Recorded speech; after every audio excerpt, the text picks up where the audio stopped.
اس کو پہنتا اور پھر نبی کا فوٹو اخباروں میں چھپتا, نبی کا فوٹو پیپروں میں آتا, اور کبھی اس کی کٹنگ ہوتی اور وہ پیروں کے نیچے روندا جاتا.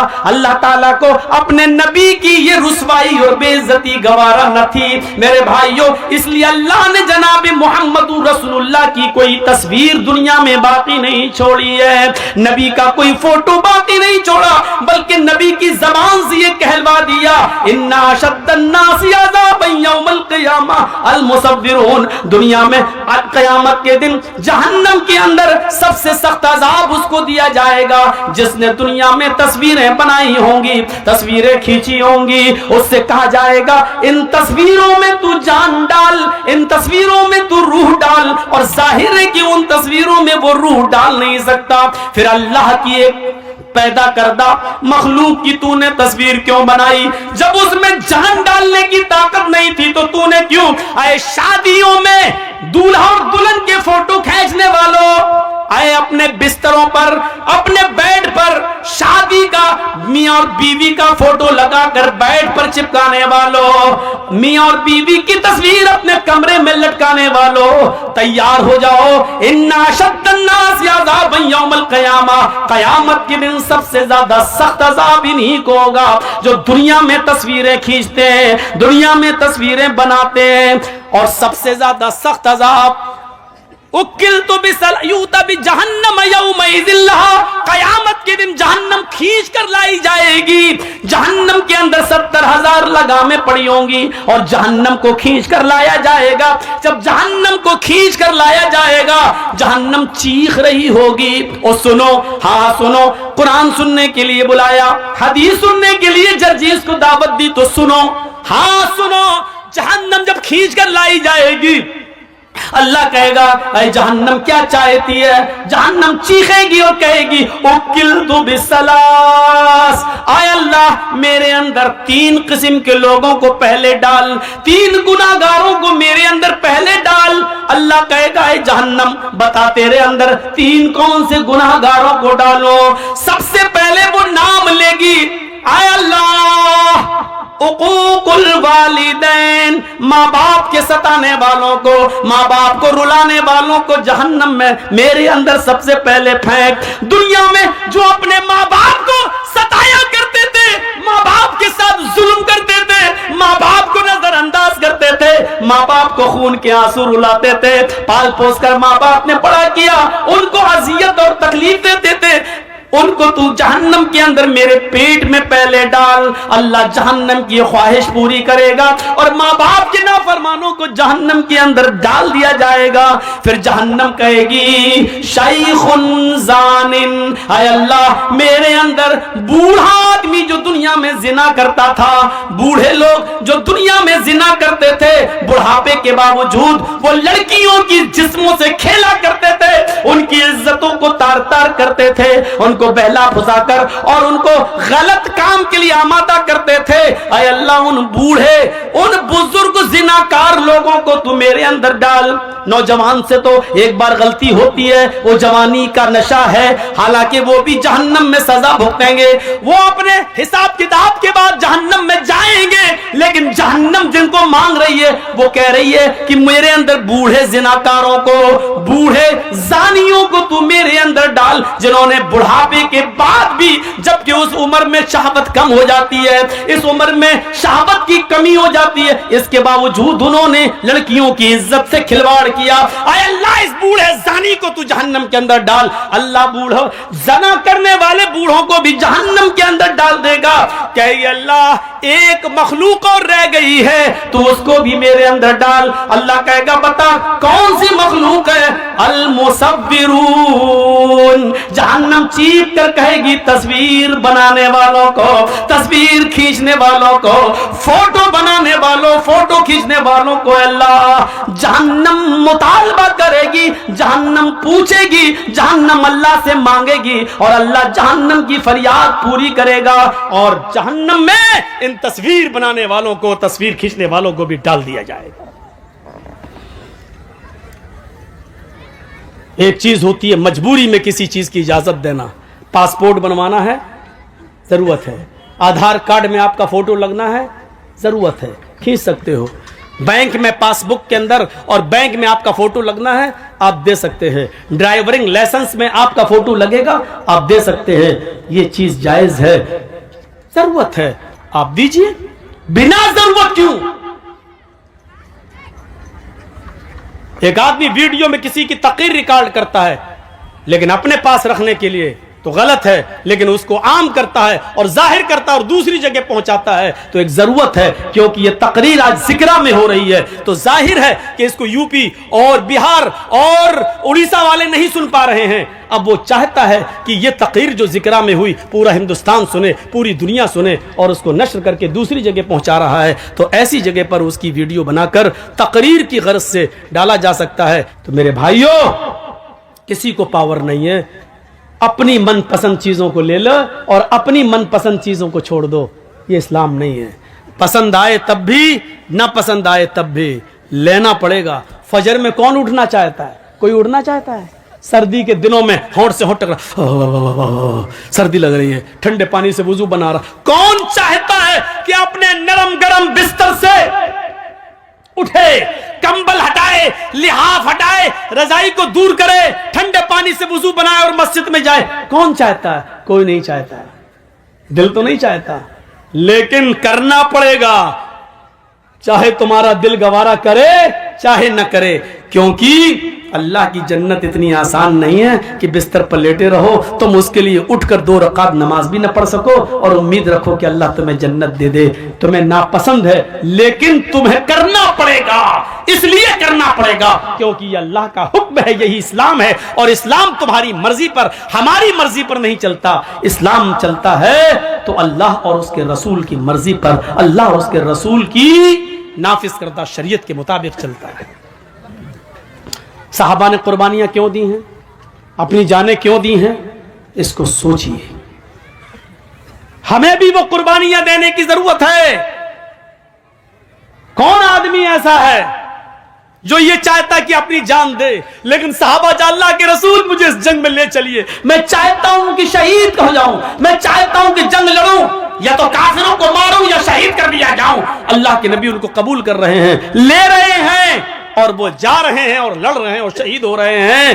کیوں؟ کیونکہ اللہ کے نبی نے فرمایا شہید جب قتل کیا جاتا ہے, اس کے خون کا پہلا قطرہ جب زمین پر گرتا ہے تو اللہ اس کے سارے گناہ کو معاف کر دیتا ہے. شہید قیامت کے دن جب اپنی قبر سے اٹھے گا تو انہی کپڑوں میں اٹھے گا جن کپڑوں میں وہ شہید ہوا ہے, اور اسی جگہ سے اس کا خون بہ رہا ہوگا, ٹپک رہا ہوگا, جس جگہ کھنجر, جس جگہ تلوار یا جس جگہ گولی لگی ہے. اس حال میں اٹھے گا کہ اس کے جسم سے خون گر رہا ہوگا. اللہ تعالیٰ اس کے جسم سے گرتے ہوئے خون کو دیکھ کر کہے گا فرشتوں, اس بندے کا کیا حساب لوں, اس سے کیا پوچھ تاچھ کروں, یہ تو میرے لیے اپنی پوری زمین و جائیداد اور جان سب کچھ دے کر چلا آیا, اس سے کیا میں پوچھوں, اس نے تو سب کچھ میری راہ میں قربان کر دیا تھا, اس نے تو اپنی جان تک میری راہ میں دے دی تھی. جاؤ, میں نے اس کو بخش دیا, اس کو جنت کے اندر داخل کر دو, اس کو جنت کے اندر لے جاؤ. فرشتے اس کو جنت میں لے جا رہے ہوں گے. فرشتے پوچھیں گے تمہاری کوئی اور تمنا ہے؟ جنت کی نعمتوں کو شہید دیکھے گا, جنت کی نعمتوں کو شہید دیکھے گا. پھر فرشتے پوچھیں گے کچھ اور چاہتے ہو؟